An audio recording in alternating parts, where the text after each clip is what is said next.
Hello, everybody, and welcome to the Wait, What Are We Talking About podcast, episode 197. My name is Bret, aka Enigma9011, and you can catch this podcast live over on twitch.tv/Enigma9011. You drop a follow over there, you'll get notified when we go live, so you can join in the fun and conversation with us. But if you can't catch it live, that is A-OK. Go over to YouTube and podcast services the very next week, where it's broken out topic by topic and put as one big video and MP3 for your amusement on the following Friday. Last but not least, any way you can support, likes, comments, shares, subscriptions, reviews, whatever it is. It may seem small, but it does help the channel grow. So if you take the time to do that, we would love and appreciate you for it. So yeah, welcome back for another episode today. We got two different topics to talk about. One cinematic, one sports related. We'll have some fun with it. So let's go into the movies. Let's go into the spooks. I know it's the holiday season, but I'm late with everything as always. So, let's talk about that Five Nights at Freddy movie. Oh, boy. What do you mean, oh boy? Peanut Gallery already getting on my case. So, a little bit of a backstory for this. So, as of recording, we're leading into the holidays, so probably on our holiday break now. Hope you had a good holiday if you're listening to this live. This movie was announced a while ago. It's coming out to Peacock, Blumhouse. I think that's what it's called. They're making it. It's going to be in theaters. It's going to be on Peacock for those subscribers. And I was like, you know what? Out of a morbid curiosity, because that's the best descriptor I can give for it. I'm like, I've played a little bit of the games. I'm not about the jump scares. I've only played the first one, and I was shitting my pants the entire time. You know, I know a little bit about these games, but I have that morbid curiosity of like, how is this movie going to be? Is this going to be good? Is this going to be bad? What is this? So anyways, release is over October, right? Makes sense. Spooky season. Good for them. I didn't watch it. Whoops. Never actually sat down and committed the time to it. Now we get into the backstory of why I did watch it. So as of recording is the weekend. Yesterday. I'm sleeping. Or rather attempting to sleep. Because someone, a small someone, by the name of Artemis, decided it's 5 a.m., I'm going to cause all the chaos. Artemis just decided, meow, meow, meow, meow, meow, meow, meow, meow, run into the tree, meow, meow, go over here, meow, meow, meow. He was just on a rampage tirade for no reason. Didn't seem like anything was calming down. You'd pet him for a little while, you'd set him on the bed, be like, hey, we need to go to bed. Like, nothing seemed to calm this maniac down. So I was like, all right, well, I guess I'm awake now. So I take him, go out to the couch. I sit down. I'm like, all right, well, we're going to sit here. We're going to watch something. And I was like, you know what? Throw on Peacock. Let's look for something. Five Nights at Freddy's is there. I was like, oh, sure. Why not? I'll throw it on. I'm just killing some time. If I fall asleep, I fall asleep. You know, no big deal. So that's my little backstory. I could not sleep. I was woken up in the morning and decided, all right, I'm going to give this a try. So, yesterday morning, that was when it happened. So, I'm not going to do a full rundown on the movie. Don't worry about that. I will give a fair spoiler warning. Probably not going to go too deep into detail, on anything. But I just want this to be no holds bars. Like, if I throw something out there, it is what it is. So, if you don't want to be spoiled, now's your time to leave. I'll see you in a few. Okay, anyways. So, as I talked about, the games are notorious for the jump scares, right? You're, at least in the first, well, throughout the whole games, you're sitting in a static position, at least the main title games. You're sitting here, you're monitoring cameras in the pizzeria, and then there's a door on either side of you, right? And you're just the security guard. You're making sure that the puppets don't come kill you. That's essentially the whole mechanic. There's slight variations throughout the games. Like, I believe one, you're at your house and like they're in your bedroom. I don't know the lore of that, but there's that. So it's a puzzle game if you're going to break it down to its non-spooky mechanics. You're in the chair, you're monitoring these cameras. If one puppet moves, okay, I need to do this to stop it and save myself. If this puppet does this, I need to do this, so on and so forth. And progressively over the 5 nights, it gets harder because more puppets are doing more actions, you have to do it in more rapid, quick succession, and you have to monitor a lot of things all at once. So that's the whole thing. If you're going to break it down to its base mechanics, it's a puzzle game. Figure it out. It's just that extra layer of tension of like, you have no time to figure it out. It's a lot of trial and error, as we've talked about with many games. So my experience with games is only with the first one, whether it is playing it on PC or being crazy enough to play it in VR. God, that VR experience. That's my experience with the first game.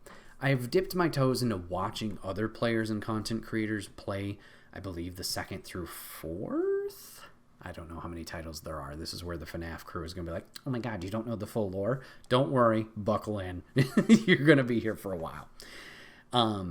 So there's different mechanics that they've obviously evolved, or slight changes and tweaks they've made over these titles. They've added different puppets, they've added different mechanics where there's either sound you can play, or there's vents, or whatever. There's things you can hide in yourself away from the puppets with. Whatever. The animatronics. I keep calling them puppets. The animatronics. So that's my experience. I never beat the first game. I think the farthest I made it was night 3. I know. Sucks. And the VR experience, let's not even talk about it. That was probably night 2 was the most. And that's even just me sitting in the chair being like, I'm in this world, quote unquote, you know, that additional layer of immersion. Not great. Well, great in like, oh my god, it's working. Not great in terms of how I'm progressing through the game.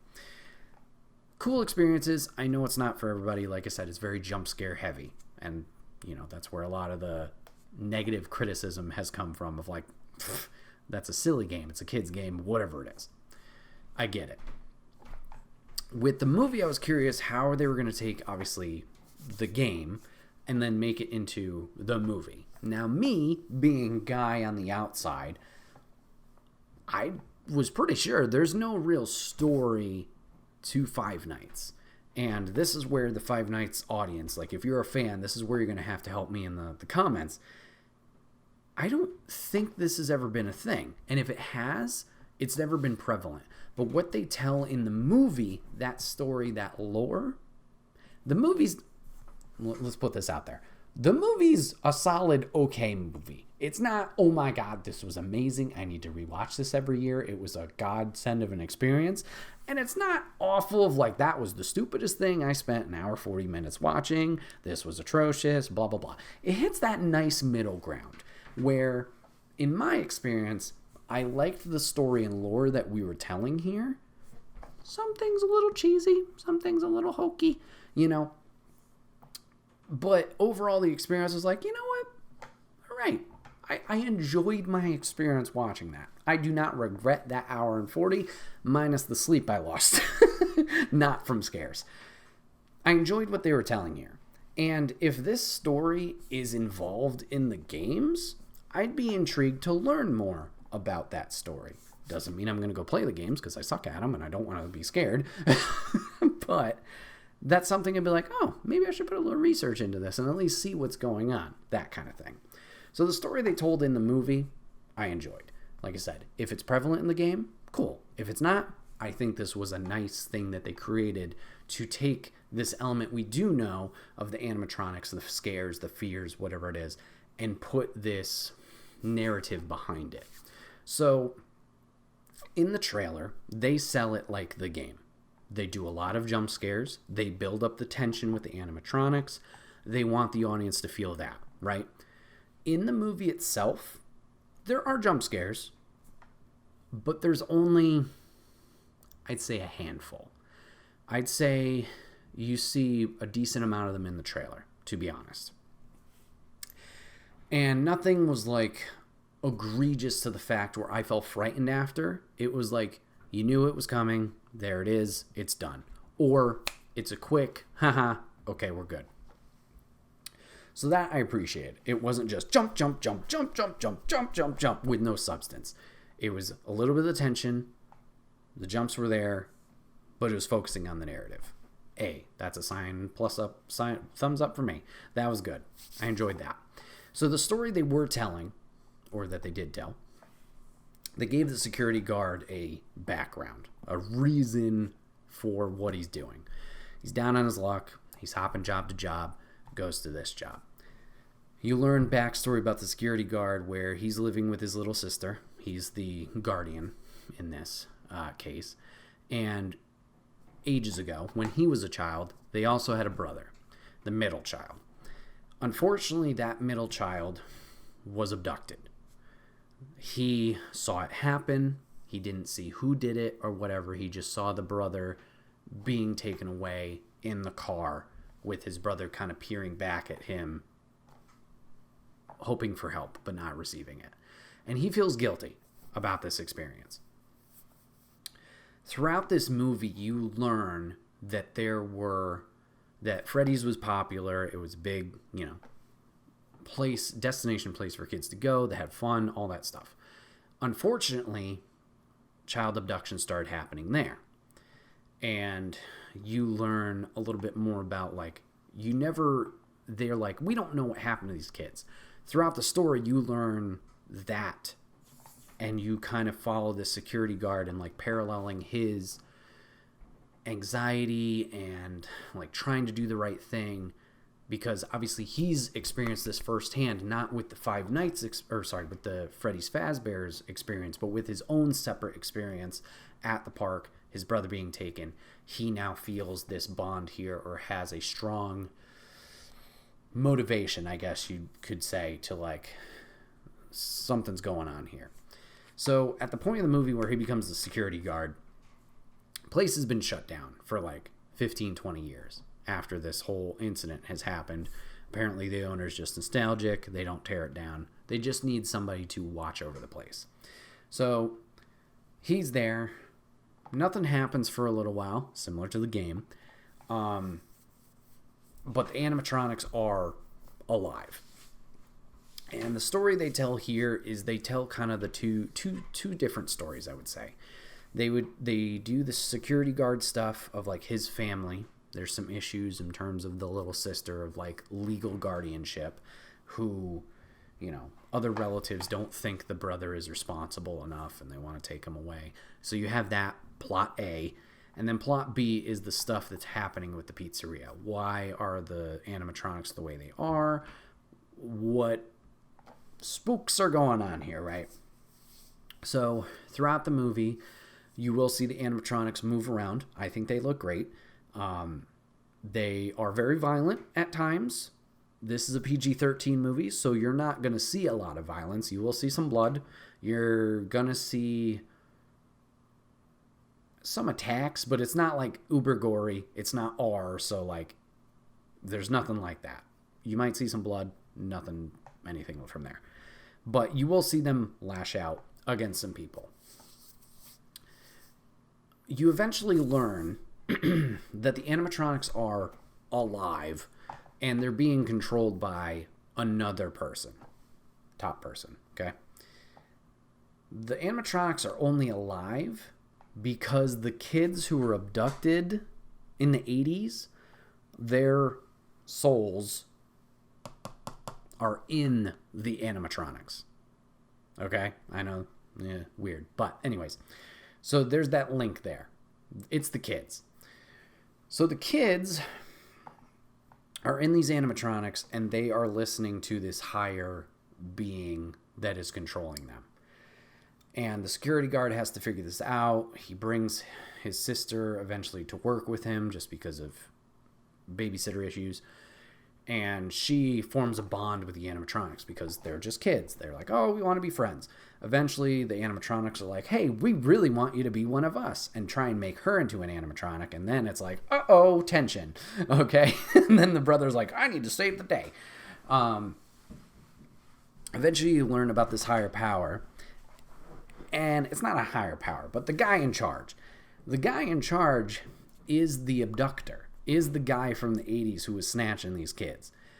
He's manipulated it to where the kids don't have much of a memory of all this. So he kind of becomes this father figure to them because they don't know better. And it becomes this plot where the security guard and his sister have to reveal to them, like, hey, this guy's a piece of shit. Eventually, they do that. The animatronics are like, oh my God, he's the piece of crap. And they turn on him, and then yay, victory party, right? That's pretty much the summation of the movie without all the mini details. There's other stuff I left out. I think it's worth a watch, but, whatever. I thought it was cool. I thought it was nice. You took different aspects of the game. You had your different puppets, or I keep calling them puppets, and I don't know why. I'm so sorry. You had the different animatronics in there. You had Freddy. You had Bonnie. You had Chica. You had Foxy. You had the little cupcake guy. Don't know his name. You had those guys. You had Balloon Guy, who I think is in the later iterations of the game. He's just kind of there for jump scare purposes. There was a post-credit scene with him. Is there going to be a second one of these movies? If so, I don't know why. Unless the puppets are like, we're going to get a revenge and lash out against people. Now I'm just speculating. But he's in there. And then they tie in this yellow rabbit. The yellow rabbit is revealed to be this father figure higher up. Where back in the day, the guy was in this bunny suit, a mascot. And then he was snatching the kids. So, to my knowledge, this yellow bunny has only just been kind of a character on the side. Just another another animatronic. Or like a sub thing or a side thing. Because I do remember seeing imagery of him, whether it was a jump scare moment or something. But, yeah, I'm curious if this abduction storyline or lore was in the games. Like I said, that involves me doing some research. If it was, that's cool. Because to me, like I said, the games have always just been, it's this silly thing, you get jump scared. But if there was a story to it, hey, good on them. Good on them. It's not just this spin the wheel type thing, make something scary. I don't know. Jeff does say in chat, plotting the games is like plotting a Souls game. It's there, but there's no cutscenes or info dumps. Exactly. It's one of those things you got to search for or really pay attention to, and then kind of like Charlie Day it, like put all the strings on the board, like this connects to this and blah, blah, blah. Like, I guess I do appreciate that a little bit, that you kind of have to think about it and put the work into it. But, I don't know, it would have been a little bit more enticing. Like, if they had built this game like a Resident Evil, and I'm only going to akin it to a Resident Evil because that's obviously a bigger horror franchise, more mainstream. If they had built it a little bit more where you would get this information while also doing the security guard stuff, I think I might be a little bit more inclined to play it. Instead of just static position, I don't know what's going on, and I feel this is just like a survive game, if that makes sense. Like, I still wouldn't be a great, fan of the jump scare stuff, but if it was a little bit more narrative based, I think that could work. And I don't know how they could redesign it. They're probably not going to redesign it and make a remake. Why would they? But if the initial game was based that way, where it was more a la Resident Evil, or I don't know, Alan Wake doesn't seem like the right thing, but hopefully you understand my point. If it was more built like a full game, sounds like a cheap thing too, but built like a game with the narrative more prevalent and being a story driven or a game driving element than just you're here, don't get scared. I think that would make it more enticing to a wider audience. But then again, it's blown up. It's done well enough to have numerous sequels and a movie. Who cares? Who cares? What does it matter to them? But yeah, I really enjoyed this movie. like I said, it's not anything I'm going to be like racing to rewatch or anything, but I was pleasantly surprised. The bar was very low. I was happy I wasn't jumping every 5 seconds. I liked the narrative. It wasn't anything, to write home about. It was that solid, okay movie. I'd say if you even had an inkling of interest in it, give it a try. You got an hour 40 free? Sure, jump into it. I know I just told you pretty much most of the story, but there's stuff I didn't tell you, so, whatever. But I give it a try. I jump into it. It's fun. Yeah, my Five Nights experience, at least in terms of the movie.